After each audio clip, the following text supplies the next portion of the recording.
Hello, Team Coffee. I got a quick video here on how to roast coffee beans. I'm going to go show two methods. This is my Bmore 1600 Plus.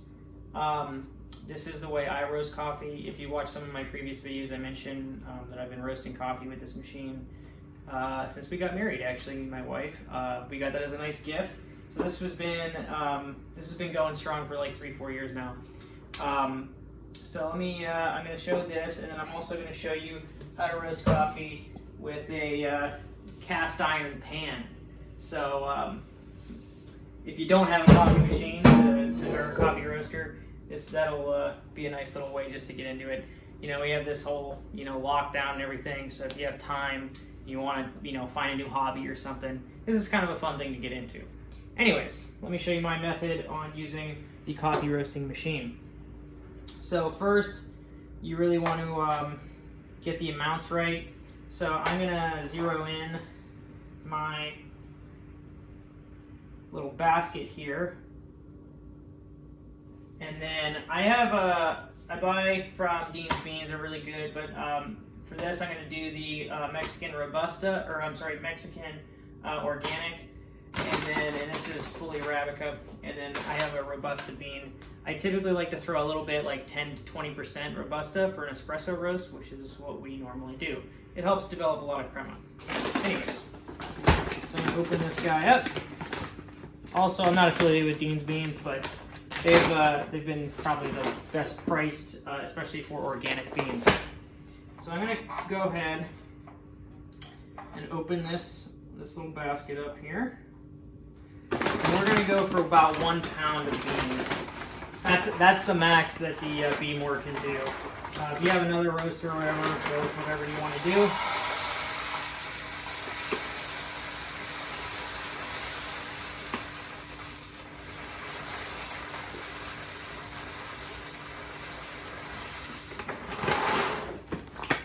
Take a little handful out here. Now, I recommend measuring the weight. If you have a scale, measure the weight every time. Because coffee beans really have a lot of different weights. Some are more dense, some are a lot less dense. And, even after roasting, that's true. But before you roast, it's even more exaggerated. So if you look at these coffee beans, I'll kind of grab a little handful. They're very small. They'll increase about 33% in size, and if you smell it, it doesn't smell like coffee at all. It smells very grassy, so it's interesting. A little tidbit there. So I'm going to go ahead and turn this machine on. I have it's set to 1 pound. I'm going to hit the start button here. I'm actually going to wait here, put this in.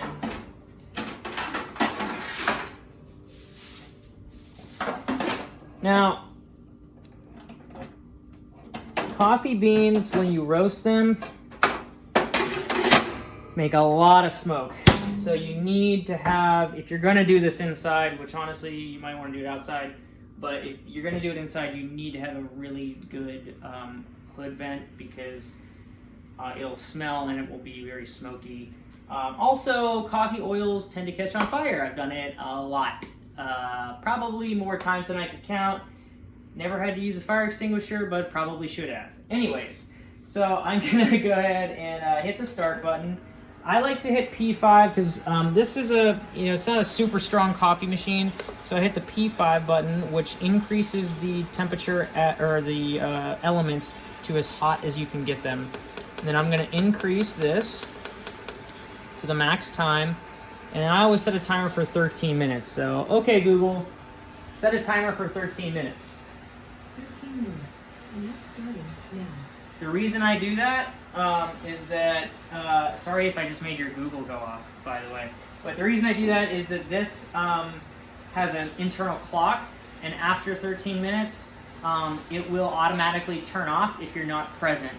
So you need to hit the start button at 13 minutes. I'm gonna come back to kind of show you what that's like, but if you get a second, please smash the thumbs up and give me a subscribe if you like the videos. Okay, so this is about to go off. The timer went off, so I came over here And this is what happens. You have 30 seconds to click the start button with the Be More. If you don't do that, your coffee will be turned off, your roaster will stop, and it will not allow you to turn it back on. So I'm going to hit the start button, and we go back in. Also, right around this time, I don't like to use this light. I typically use a flashlight or something like that, but right around this time, you'll start to smell it kind of some different characteristics from the beans. It doesn't smell like just green coffee now. It kind of has a little almost like warm milk smell, kind of a like, I don't know how to explain it. Kind of caramely a little bit. It's very nice. At the end, when we get closer to like the last 2 minutes, I'll come back on. You'll start to hear the cracking, and also it will start to smell bad. So I'll be right back. So if you can hear it, it's cracking. You have a little bit of smoke here. You probably can't see in there. I use a nice bright light, but it is basically perfect in there. So I'm gonna hit the cool button. That's gonna end it in all that smoke. See that smoke up there? We gotta turn this fan on. It's gonna be loud. All right, so we're back here. It finished cooling. That takes about 12 minutes. But yeah, it should be all good to go. I'm gonna pull this out and show you the finished product. Semi-finished product, I'll explain why. So you'll see a lot of this chaff. That comes off of the coffee bean during the roasting process. I think coffee is very similar as far as like the process of making it to popcorn. So you heard that cracking, right? That's like popping almost like popcorn, and that's kind of when it's done. When it starts to smoke as well, that's a good indicator that it's done. There's two popping cycles it goes through. One is kind of a louder pop, and then some people talk about like Rice Krispies. The other one is more of a crackle, and that's when it's very, very close to being done. That's like a French roast or a really dark roast. Like you'll start to see like the oils come out. It's very dark. But the reason why I said that it is only partially done. So the process of making it is done. I don't know if I can get a nice, maybe open this and you can kind of see in there. It's really, really nice color, really beautiful. But it doesn't smell great. It doesn't smell like really anything right now. You have to let it sit. CO2, there's still a lot of changes. CO2 is going to come out, and that's kind of why a lot of those beans you buy in the store have a little hole in there. That's so that CO2 can be released, but no air can come out. So you're gonna let this sit. If you're gonna use it for espresso, I typically recommend at least 7 days to let it sit and aerate. If you're gonna use it for a drip coffee, you could even do like as little as 3 days. But 7 days is pretty much the best way to wait. All right, so now I'm gonna transfer to doing the cast iron pan. I'm gonna turn this guy on, get it warmed up. I already measured out about 1/4 pound. I used this very large bowl because at the end, kind of like that machine just did for us, it was cooling it by forcing cool air in and turning. So when you do it on a pan like this, you have to manually do all that. So I'm going to throw this in here, and I'm going to start moving it around. Now, if you've ever made popcorn before, this is a very similar process to making popcorn. As I mentioned earlier, you're going to see that cracking, which is almost like popping. Once you see that popping, you could, honestly, generally speaking, you could take the coffee off as long as the color has developed. So I'm going to keep stirring this, and I will come back once it's to about the yellowing period. All right, so this is what I would call, this is a little bit past the yellowing period, but you'll see how these have kind of changed color a little bit.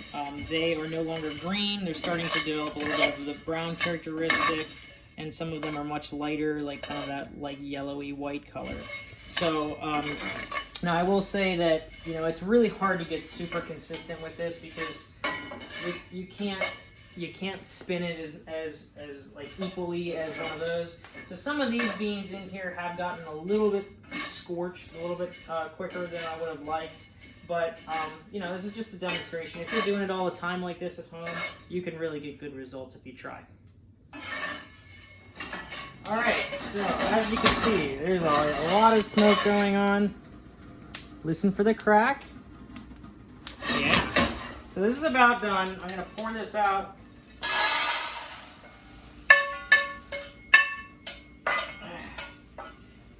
All right, so as soon as you do this, you immediately want to start shaking this up. Keep stirring it. Maybe do this while you're looking at the TV or something, because you basically want to just keep mixing this as if, and you got chaff everywhere. So it's a messy process if you don't have a machine, but if you're just looking for something fun to do, you know, give it a shot. This came out pretty good. Not terribly bad. You know, it's not quite as even as a you know, a machine, but it's really good. And you know, the flavor of fresh roasted coffee is always going to be better than stale coffee that nobody likes. So hope you liked the video. Want to shout out to Ravi. He kind of wanted me to make the video, and I hope you guys liked it. Please like, comment, and subscribe. See ya.